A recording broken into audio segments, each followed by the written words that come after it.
Please bow your heads for the prayer for illumination. Savior God, your word is a lamp to our feet on this discipleship road. Walk with us. Guide us with your wisdom and grace. Open us to discerning your will and your way. Amen. Now, if you'll please stand for the gospel lesson today from Matthew 10, verses 26 through 31. So have no fear of them, for nothing is covered up that will not be uncovered, and nothing is secret that will not become known. What I say to you in the dark, tell in the light, and what you hear whispered, proclaim from the housetops. Do not fear those who kill the body, but cannot kill the soul.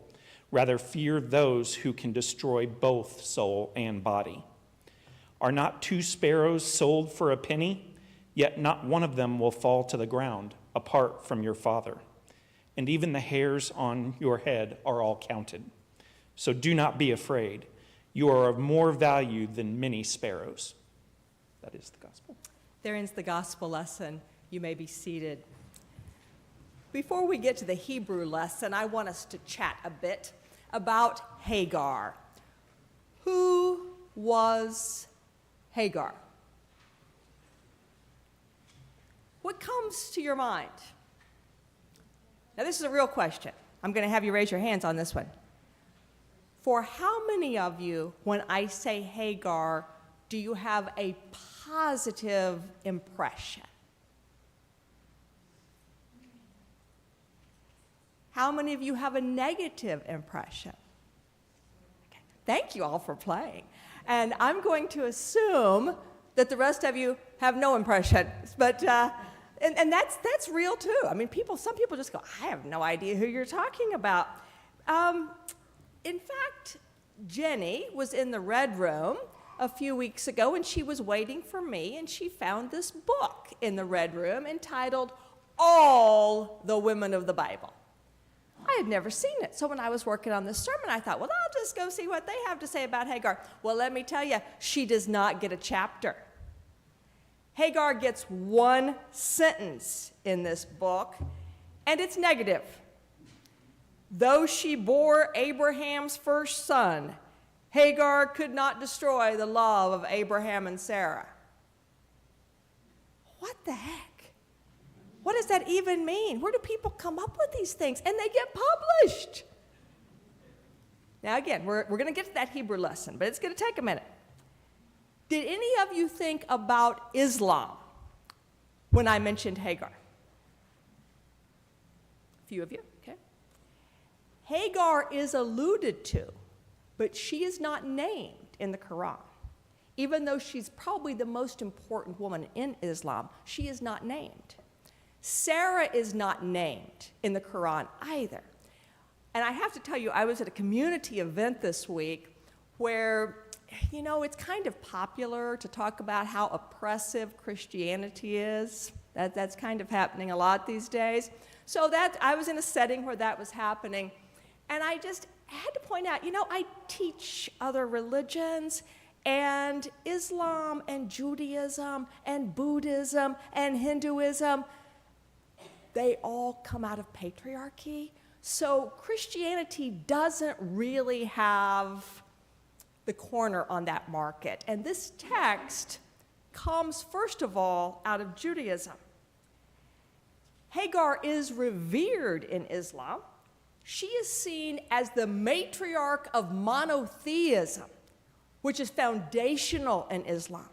They believe they are the true monotheist because Christians have the Trinity, Jews have a history of worshiping other deities like Baal at the bottom of Mount Sinai. So Muslims believe they are the true monotheists and that Hagar is the matriarch because it is through her lineage that will come the prophet Muhammad.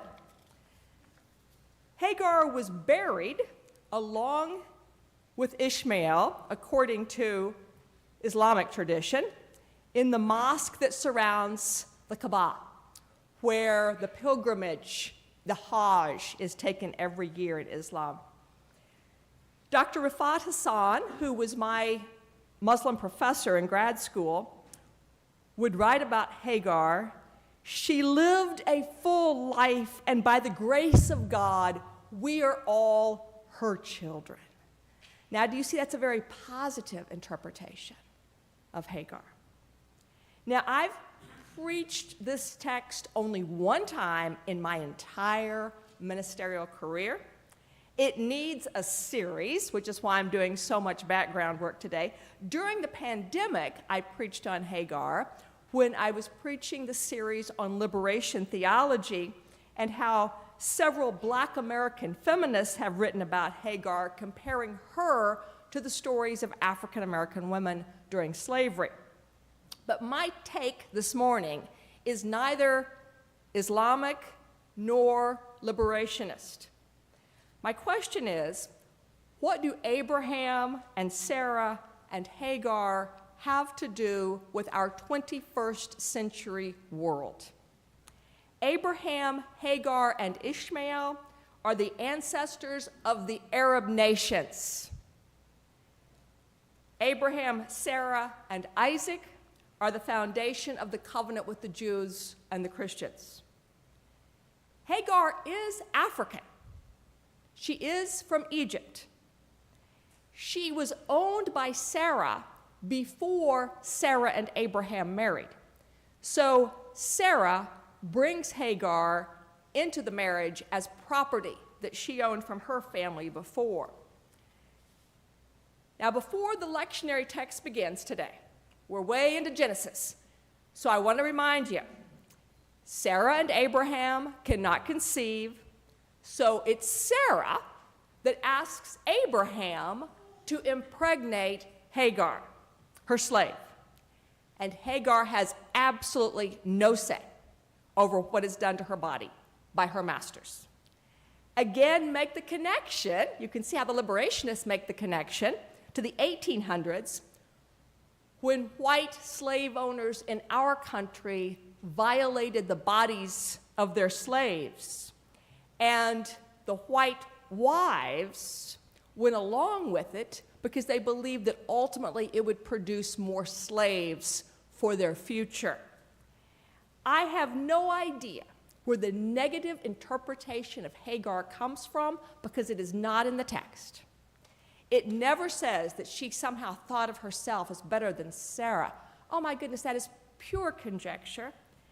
It's likely that it comes from a tradition that demonizes the oppressed, that demonizes the slaves, because the people in power are Sarah and Abraham. They make it seem like that she deserved what was coming to her. And so Hagar does not appear in the books about women, and there aren't that many, nor does she appear in the songs about women, of which there are even fewer. I did find this song this week in the Presbyterian Outlook, and I thought it would be interesting today to stop now in just a few moments, and we're going to sing a couple of verses of that. But before we get there, just a little more about the background story for today's text. After Abraham impregnated Hagar, he says, "You take her back, Sarah. I don't want her to be mine." So he gives her back, and he says to Sarah, "Now do whatever you want to with her." Life is so bad before this story takes place. The first time that Hagar goes into the desert, that she flees with nothing into the desert, when an angel of the Lord finds her and says, "Go back." What? There is something about that that causes me pain, because I know in our culture sometimes that's exactly what people are told in a bad situation. You just got to go back. But you know, maybe the Bible is realistic here. Maybe of the options she has, she's going to die pregnant, alone, thirst to death in that desert. So of the options she has, going back and giving birth to Ishmael is likely the better choice. And the angel of the Lord promises Hagar that her descendants are going to be numerous. So if you listen carefully to that, you see that there's the assumption that her baby's going to live and that he indeed is going to have children himself. Hagar is so moved by this encounter with God, by this encounter with the angel, that she becomes the only person in Scripture who gives God a name. El Roi, she names God, which means in Hebrew, the one who sees and hears. We all know what it's like when we're in the desert and we can't see our way out. And what we really want is for someone to see us, someone to hear us, and not offer us simple platitudes about how, oh, it's all going to be okay. We want somebody to really see. So Hagar returns, believing she's been seen by God, the God who sees and hears. She returns to Abraham and Sarah, but the story is not over. Several chapters later, where we are today in Genesis, Sarah and Abraham have their own son, Isaac, and it becomes clear that Sarah has had a change of heart. She is not going to claim that Ishmael as her own child. That was the original plan, you know. But now that she has her own, she demands that Hagar and Ishmael leave. Now it seems that the whole violation of Hagar and conception of Ishmael was for nothing. They are of no use. They are no longer needed. There's no meaning in their existence. And what happens next is really sad. Now, I promise that was part one of the sermon. You don't have a long sermon ahead. We're halfway there, folks. But we're going to read this lectionary text today in just a moment.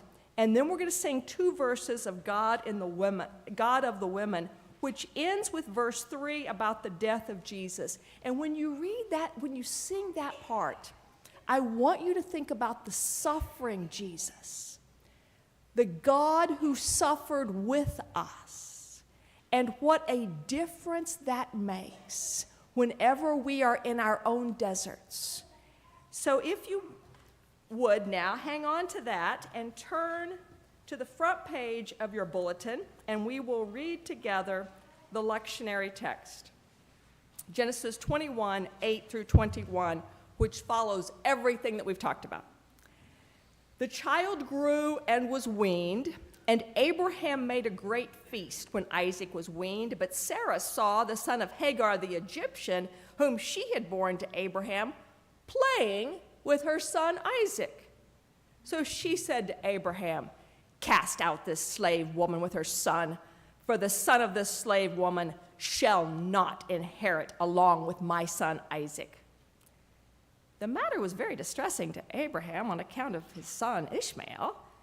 But God said to Abraham, "Do not be distressed because of the boy and because of your slave woman. Whatever Sarah says to you, do as she tells you.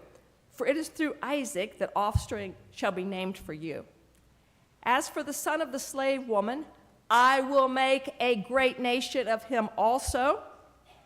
So Abraham rose early in the morning and took bread and a skin of water and gave it to Hagar, putting it on her shoulder along with the child, and sent her away. And she departed and wandered about the wilderness of Beersheba. When the water in the skin was gone, she cast the child under one of the bushes. Then she went and sat down opposite him a good way off, about the distance of a bow shot, for she said, "Do not let me look on the death of my child." And as she sat opposite him, she lifted up her voice and wept. And God heard the voice of the boy, and the angel of God called to Hagar from heaven and said to her, "What troubles you, Hagar? Do not be afraid, for God has heard the voice of the boy where he is. Come, lift up the boy and hold him fast with your hand, for I will make a great nation of him." When God opened her eyes and she saw a well of water, she went and filled the skin with water and gave the boy a drink. God was with the boy, and he grew up. He lived in the wilderness and became an expert with the bow. he lived in the wilderness of Paran, and his mother got a wife for him from the land of Egypt.